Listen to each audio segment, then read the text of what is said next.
तर आज आपण छान मस्त टम्म फुगलेली अशी मऊसूत सॉफ्ट इडलीपासून इडली वडा बनवणार आहोत. तर बघा, नेहमी आपण बटाटे वडा खातो, पाव वडा खातो, वडापाव खातो, असे बटाट्याचे वड्यांचे बरेच प्रकार आहेत. तर आज आपण नवीन असं काहीतरी म्हणजे इडलीचा वडा बनवणार आहोत. तर तुम्ही हा इडलीचा वडा बनवून बघा, नक्कीच तुम्हाला आणि घरातल्यांना आवडेल. इडलीपासून काहीतरी नवीन पदार्थ तयार करणार आहोत.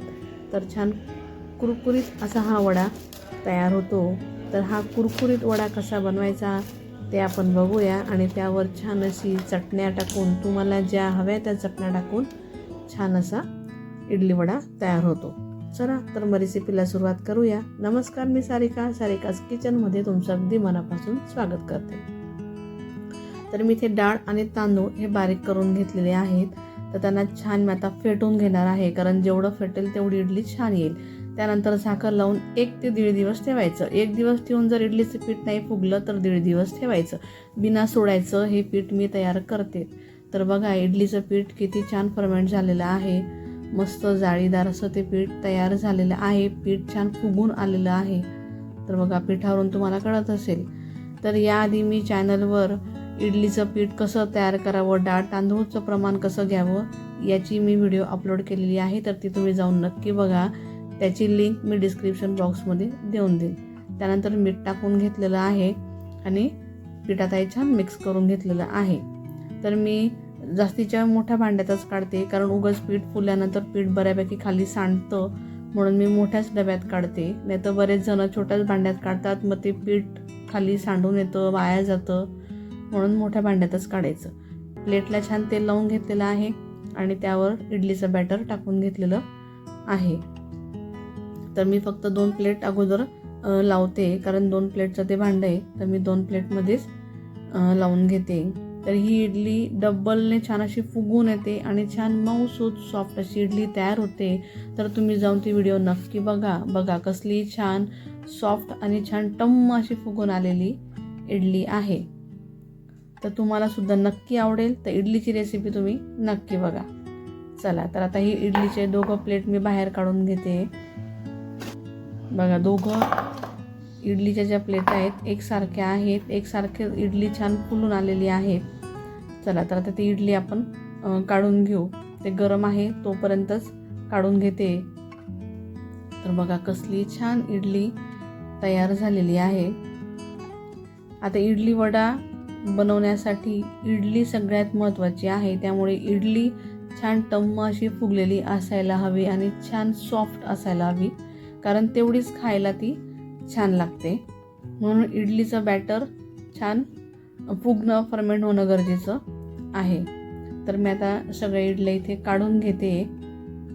बघा, सगळ्याच इडल्या छान तयार झालेल्या आहे. अजिबात त्या चिपकलेल्या नाही आहे. तर मस्त असं त्या जाळीदार तयार झालेल्या आहे. छान सॉफ्ट मऊसूत तयार झालेले आहे. तर मी तुम्हाला दाखवते की इडली कशी तयार झालेली आहे. बघा, कसली छान झालेली आहे की नाही. तर मी तुम्हाला आता इडली तोडून पण दाखवते, म्हणजे तुम्हाला कळेल किती सॉफ्ट अशी झालेली आहे. तर बघा, कसली छान झालेली आहे की नाही. म्हणून तुम्ही अशा पद्धतीने इडलीचं पीठ नक्की तयार करा. तर इडली कशी तयार करायची, डाळ तांदूळ कसं घ्यायचं ती व्हिडिओ तुम्ही जाऊन नक्की बघा. तर मी इथे बटाट्याची भाजी बनवून ठेवलेली आहे. त्यानंतर आता आपल्याला इथे इडलीला कट करून घ्यायचं आहे. तर असं सेंटरने अगदी बरोबर त्याला कट करून घ्यायचं आहे. बघा, जसं आपण पाव कट करतो ना वड्यासाठी, तर त्याच पद्धतीने हे कट करायचं आहे. तर गरम इडलीमध्येच करा. ती गरम इडली आहे म्हणून ती जरा अशी गोळा होते. गार इडलीचं करू नका, मग त्याचा इडली कट करत असताना काय होतं ना, चुरा होतो. त्याच्यामुळे जोपर्यंत गरम इडली असते तोपर्यंतच त्याला कट करून घ्या. तर शेवटचा कोपरा आपल्याला राहू द्यायचा आहे. तर अगदीच 2-2 वेगवेगळे भाग इडलीचे करू नका. तर बघा, आता इडली कट करून झालेली आहे. तर मी तुम्हाला अगोदर 3 इडल्यांचं करून दाखवते. तर त्यात आपल्याला छान बटाट्याची भाजी जी आहे ती छान भरून घ्यायची आहे. छान दाबून भरा, कारण त्या भाजीच्या नंतर आपल्याला चव खाताना यायला हवी, भाजी लागायला हवी, म्हणून त्यात जेवढी व्यवस्थित बसेल तेवढी व्यवस्थित पॅक करून घ्या. तर बघा अशा पद्धतीने असं व्यवस्थित आपल्याला पॅक करून घ्यायचं आहे. बघा आपण नेहमी डोस्यावरती ही भाजी लावतो, तर ह्या वेळेला आपण इडलीमध्ये भरून इडली वडा बनवणार आहोत. आणि नवीन रेसिपी आहे आणि कुरकुरीत वडा तयार होतो. तर तुम्ही नुसती इडली खाणं विसरून जाणार, नेहमी असा इडली वडा बनवणार. तर बघा असं छान मस्त आहे ना, व्यवस्थित पॅक करायचं म्हणजे भाजी बाहेर निघणार नाही. तर यालाही मी त्याच पद्धतीने भाजी भरून घेते. बरं, मी बनवलेल्या रेसिपीज तुम्हाला कशा वाटतात तर प्लीज कमेंट करून नक्की सांगत चला. त्याचबरोबर व्हिडिओला लाईक करा, शेअर करा आणि चॅनलवर जर नवीन असाल तर चॅनलला देखील नक्की सबस्क्राईब करा. चला, तर मी आता 3 इडली भरून घेतलेली आहे. तर त्यांना अगोदर मी तुम्हाला तळून दाखवते. तर आता इडली वडा म्हटलं म्हणजे बॅटर कोणतं असणार, बरोबर?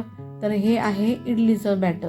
जर तुमचं खूप घट्ट असेल अति प्रमाणात तर त्यात तुम्ही थोडं पाणी टाकून घ्या, म्हणजे इडली वडा जो हा वडा आहे तो सहज त्याच्यामध्ये बुडेल.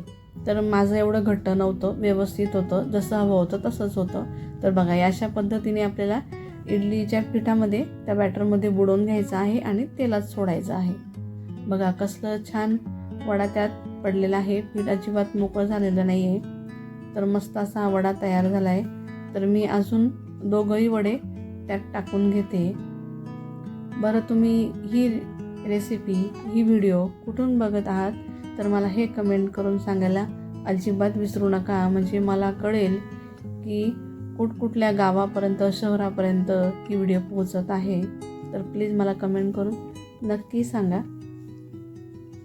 चला, जर पीठ वरती कमी वाटत असेल तर वरून थोडं अशा पद्धतीने टाकलं तरी चालेल. तर आता हे मस्त आपल्याला मीडियम फ्लेमवर तळायचे आहेत. तर फुल गॅसवर तळू नका, फुल फ्लेमवर तळू नका, तर मीडियम फ्लेमवरच हे आपल्याला तळायचे आहेत, म्हणजे छान कुरकुरीत असे हे वडे तयार होतील. तर बघा अशा पद्धतीने वरून आपल्याला तेल टाकायचं, म्हणजे वरचा भागही पटकन तळून होईल. आणि जे चिपकलेले असतील वडे तर त्यांना व्यवस्थित मोकळे करून घ्या, त्यातली बटाट्याची भाजी जी आहे ती निघायला नको. तर म्हणून असं व्यवस्थित आपल्याला हे मोकळे करून पलटवून घ्यायचे आहे. तर बघा त्याला कसला छान हळूहळू कलर येतोय आणि दिसायलाही खूप छान दिसतात आणि चवीला तर अगदी भन्नाट अशी लागते. तर बघा आता हे वडे हळूहळू त्यांचा कलर डार्क होत चाललेला आहे. मस्त त्यांना लालसर होईपर्यंत तळायचे आहे, पण मीडियम फ्लेमवरच तळायचे आहेत. तर बघा कसला छान वडा तयार झालेला आहे. तर आता हे वडे तळून झालेले आहेत, तर मी त्यांना आता एका प्लेटमध्ये काढून घेते. बघा मस्त असा कलर आलेला आहे, छान असे इडली वडा तयार झालेला आहे. तर साऊथमध्ये असे बरेच प्रकार बनवले जातात. तर इडलीचा अजून एक प्रकार आहे, तोही मी नक्कीच तुमच्यासोबत लवकरच शेअर करेल. तर बघा आता 3 वडे मी अगोदर तयार करून घेतले आहे. त्यातनं एक वडा मी मस्त तुम्हाला आता प्लेट करून दाखवणार आहे. एका वड्याची एक वड्याचीच प्लेट करा. बघा कसले छान वडे हे तयार झालेले आहेत आणि छान कुरकुरीत हे वडे तयार होतात. तर खूप गरम आहेत वडे, त्याच्यामुळे पटकन त्याचे धरले जात नाही. बघा कसला छान कट करताना कुरकुरीत आवाज आलेला आहे आणि बघा कसली छान भाजी त्याच्यात दिसते. तर मस्त असा वडा तयार झालेला आहे. तर आता यावर तुम्हाला हवे त्या चटण्या तुम्ही टाकू शकतात, सांबरही टाकू शकतात. तर मी आता यावर मस्त आहे ना इडलीची चटणी बनवून ठेवलेली होती, तर त्यावर भरपूर अशी मी चटणी टाकून घेणार आहे. हे टाकल्यानंतर खरी मजा तर चटण्यांची आहे, म्हणजे ते खात असताना त्या चटणीची पण चव आपल्याला यायला हवी. वडा खात असताना त्यावर नंतर मी हिरवी चटणी टाकून घेतलेली आहे आणि त्यानंतर चिंचेची चटणी टाकून घेतलेली आहे. सांबार कसं गोड आंबट असतं की नाही, तर चिंचेची चटणी होती म्हणून मी वरून चिंचेची चटणी टाकून घेतलेली आहे. तुम्ही इडलीची चटणी आणि सांबार बनवलं असेल तर सांबारही त्यावर टाका, अगदी अप्रतिम चव लागते. बघा झालं आहे की नाही इडली वडा. तर अशा पद्धतीने नवीन रेसिपी आहे, तुम्ही नक्की बनवून बघा. इडली वडा ही रेसिपी नक्कीच तुम्हाला आवडेल आणि कशी वाटली हेही मला कमेंट करून तुम्ही नक्कीच सांगा. चला तर मग व्हिडिओ आवडले की लाईक करा, शेअर करा. पुन्हा एकदा सांगते, चॅनलवर नवीन असाल तर नक्की सबस्क्राईब करा. भेटूया पुढच्या रेसिपीसोबत. तोपर्यंत धन्यवाद.